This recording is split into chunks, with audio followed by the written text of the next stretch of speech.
മഹാലക്ഷ്മി സീരിയലിൻ്റെ latest episode റിവ്യൂയിലേക്ക് എല്ലാ കൂട്ടുകാർക്കും സ്വാഗതം. സാഗറെ കണ്ടതും മഞ്ജു ആകെ പൊട്ടിക്കരയാണ് കേട്ടോ.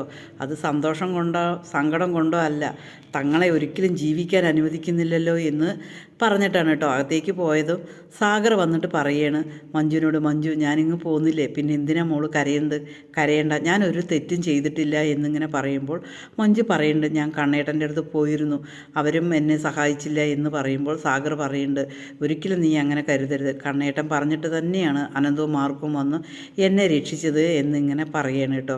പിന്നീട് കാണിക്കുന്നത് നമ്മുടെ ഡോക്ടർ വന്നിട്ട് ഉണ്ണിയോടും പ്രതാപനോടും കൂടിയിട്ട് പറയാണ് കുഞ്ഞിനെ ഒരിക്കലും ഞങ്ങൾക്ക് രക്ഷിക്കാൻ പറ്റിയില്ല, ആ കരുണയുടെ നിലയാണെങ്കിൽ അതീവ ഗുരുതരമായിട്ട് തുടരുകയാണ്, എന്താ പറ്റിയത് എന്നുള്ളത് നിങ്ങൾ പറയണം, ആ കുട്ടിൻ്റെ അകത്തേക്ക് വിഷം ചെന്നിട്ടുണ്ട്, അത് എന്താണ്, അവൾ കഴിച്ചതാണോ അതോ ആത്മഹത്യക്ക് ശ്രമിച്ചതാണോ എന്താണ് എങ്കിലും നിങ്ങൾ പറയണം, എങ്കിൽ മാത്രമേ ഞങ്ങൾക്ക് എന്തെങ്കിലും ചെയ്യാൻ പറ്റുള്ളൂ, പക്ഷേ ഞങ്ങൾ ഞങ്ങളുടെ പരമാവധി ശ്രമിക്കുന്നുണ്ട് എന്നിങ്ങനെ പറഞ്ഞ ഒരു പ്രതീക്ഷ കൊടുക്കുകയാണ് കേട്ടോ. അത് കേൾക്കുമ്പോൾ തന്നെ ഉണ്ണിക്ക് ആകെ ദേഷ്യം വരികയാണ് കേട്ടോ. ഉണ്ണി ചോദിക്കേണ്ടത് നിങ്ങൾ എൻ്റെ ഭാര്യയെയും കുഞ്ഞിനെയും ഇല്ലാതാക്കാൻ വേണ്ടിയിട്ടാണോ നിങ്ങൾ ആ വിഷം കൊടുത്തത് എന്നിങ്ങനെ ചോദിക്കുമ്പോൾ പ്രതാപൻ പറയുന്നുണ്ട് എന്താ മോനെ നീ ഇങ്ങനെ പറയുന്നത്, ഞങ്ങൾ അങ്ങനെ ചെയ്യൂ, ഈ കിടപ്പ് കിടക്കേണ്ടത് അവളായിരുന്നു, അവൾക്ക് വേണ്ടിയിട്ടല്ലേ അത് വെച്ചത്, അവൾക്ക് വേണ്ടിയിട്ടാണല്ലോ നമ്മളെല്ലാം കൂടിയിട്ട് അങ്ങനെ പ്ലാൻ ഇട്ടത് എന്നെല്ലാം കൂടി പറയണം കേട്ടോ. അതേസമയം ഉണ്ണിക്ക് നിയന്ത്രിക്കാൻ കഴിയുന്നില്ല ദേഷ്യം, അത്രയും ദേഷ്യത്തോടു കൂടി ഉണ്ണി പൊട്ടിത്തെറിക്കുകയാണ്.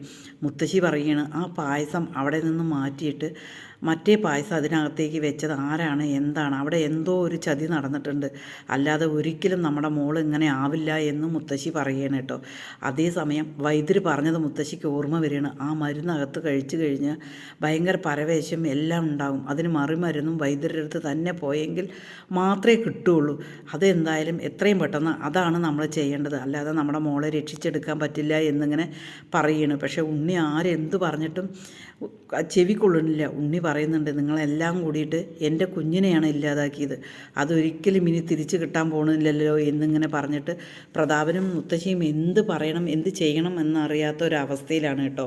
പിന്നീട് മോഹിനി ആകെ ഭയങ്കര വിഷമത്തിലാണ്, തൻ്റെ കുഞ്ഞിൻ്റെ കാര്യം, താൻ നൊന്ത് പ്രസവിച്ച കുഞ്ഞിൻ്റെ കാര്യം തന്നിൽ നിന്ന് മറച്ചു വയ്ക്കുകയാണ്, ഒന്ന് പോയി കാണാനുള്ള സ്വാതന്ത്ര്യം പോലും പ്രതാപേട്ടനും മുത്തശ്ശിയും കൂടി കൊടുത്തിട്ടില്ല. ആകെ വിഷമിച്ച് നിൽക്കണ മോഹിനി മഹാലക്ഷ്മിക്ക് ഫോൺ ചെയ്യണം കേട്ടോ. ഫോൺ ചെയ്തതിന് ശേഷം മോളെ കരുണമോളുടെ കുഞ്ഞു പോയി എന്നിങ്ങനെ പറയും. അത് കേൾക്കുമ്പോൾ തന്നെ മഹി അങ്ങനെ സ്തംഭിച്ച് പോവുകയാണ് കേട്ടോ. എന്താ അമ്മ എന്താ പറ്റിയത് എന്നിങ്ങനെ ചോദിക്കുകയാണ്. ഹൃദയം നിലച്ച പോലെ മഹി അങ്ങനെ കരയാണ്. അതേസമയം മോഹിനി ഇങ്ങനെ പറയാണ് മോൾക്ക് ഛർദി വന്ന് ആശുപത്രിയിൽ പോയി, കുഞ്ഞു പോയി എന്നാണ് പറയുന്നത് മോളെ എന്നിങ്ങനെ പറയുകയാണ്. അതേസമയം എനിക്ക് എൻ്റെ മോളെ ഒന്ന് കാണണം, എന്നെ ആരും ഒന്നും കൊണ്ടുപോകണില്ല, മോളെന്തായാലും ശരി പോവുകയാണെങ്കിൽ എന്നെയും കൂടെ വന്ന് കൊണ്ടുപോകണം എന്നിങ്ങനെ പറയുകയാണ്. അതേസമയം മഹാലക്ഷ്മിക്ക് ഒന്നും പറഞ്ഞതൊന്നും കേൾക്കണില്ല. അവൾ എന്ത് ദുഷ്ടത്തരം ചെയ്തിട്ടുണ്ടെങ്കിലും ശരി, അവൾ സ്വന്തം അനിയത്തിയാണല്ലോ മഹാലക്ഷ്മി, അങ്ങനെയാണ് കരുണമോളെ കരുതിയിട്ടുള്ളത് കേട്ടോ. എന്നാൽ ശരി അമ്മേ, ഞാൻ കണ്ണേട്ടനോട് പറഞ്ഞതിന് ശേഷം വിളിക്കാം എന്ന് പറയുകയാണ്. പിന്നീട് മഹാലക്ഷ്മി കണ്ണനോട് ഇങ്ങനെ കാര്യങ്ങളെല്ലാം പറയുകയാണ്. കുഞ്ഞിങ്ങനെ പോയി എന്നും ഉണ്ണിയോടും കരുണയോടും നമുക്ക് ദേഷ്യം ഉണ്ടെങ്കിലും ആ കുഞ്ഞിനോട് ഒരിക്കലും ദേഷ്യം കാണിച്ചിട്ടില്ലല്ലോ എന്നിങ്ങനെ പറഞ്ഞ് മഹാലക്ഷ്മി ഇങ്ങനെ പറയുകയാണ് കേട്ടോ. അതേസമയം കണ്ണൻ ഇതെല്ലാം കേട്ട് ഒന്നും പ്രതികരിക്കാതിരിക്കുമ്പോൾ മഹാലക്ഷ്മിക്ക് ദേഷ്യം വരികയാണ് കേട്ടോ. എന്താ കണ്ണേട്ട ഇങ്ങനെ കേട്ടിട്ടും കണ്ണേട്ട ഒന്നും പ്രതികരിക്കാത്തേ എന്നിങ്ങനെ ചോദിക്കുമ്പോൾ കണ്ണൻ പറയുന്നുണ്ട് അവളും അവരും എല്ലാവരും കൂടി അവിടെ പിറന്നാളുണ്ടായല്ലോ, അപ്പോൾ നമുക്ക് വെച്ച് എന്തോ ഒരു ചതിയാണ്, അതങ്ങനെ കർമ്മഫലമാണ് അവൾക്ക് കിട്ടിയത്, അതുകൊണ്ട് അവളത് അനുഭവിക്കുകയാണ്. കാരണം നിനക്ക് വെച്ചതും എനിക്കും കൂടി വെച്ചതാണ്, അത് എങ്ങനെയോ മാറി, അതിൽ നിന്ന് നമ്മൾ രക്ഷപ്പെട്ടു, അത് മഹാഭാഗ്യമായിട്ട് കണക്കാക്കിയാൽ മതി നീ എന്നിങ്ങനെ പറയണം കേട്ടോ. അത് കേൾക്കുമ്പോൾ മഹാലക്ഷ്മിക്ക് ദേഷ്യം വരികയാണ് കേട്ടോ. കണ്ണേട്ടൻ അങ്ങനെയൊന്നും പറയണ്ട, ഉണ്ണിയുടെ കുഞ്ഞാണ്, എൻ്റെ കരുണമോളുടെ കുഞ്ഞാണ് പോയിരിക്കുന്നത് എന്നിങ്ങനെ പറയുകയാണ്.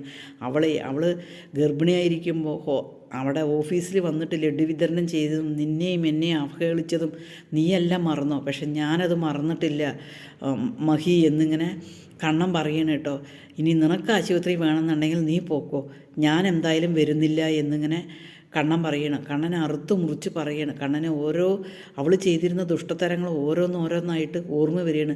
മഹാലക്ഷ്മിയോട് പറയണം അവർ ചെയ്ത ചതി, അതിൽ നീ കഷ്ടിച്ച് രക്ഷപ്പെട്ടു, അത്രമാത്രം നീ ആലോചിച്ചാൽ മതി എന്ന് പറയണം. പക്ഷേ കണ്ണൻ്റെ ഈ പ്രവൃത്തിയോട് ഒരിക്കലും മഹാലക്ഷ്മിക്ക് യോജിക്കാൻ പറ്റില്ല. മഹാലക്ഷ്മി ദേഷ്യത്തോടു കൂടിയിട്ട് ഇരിക്കുകയാണ്.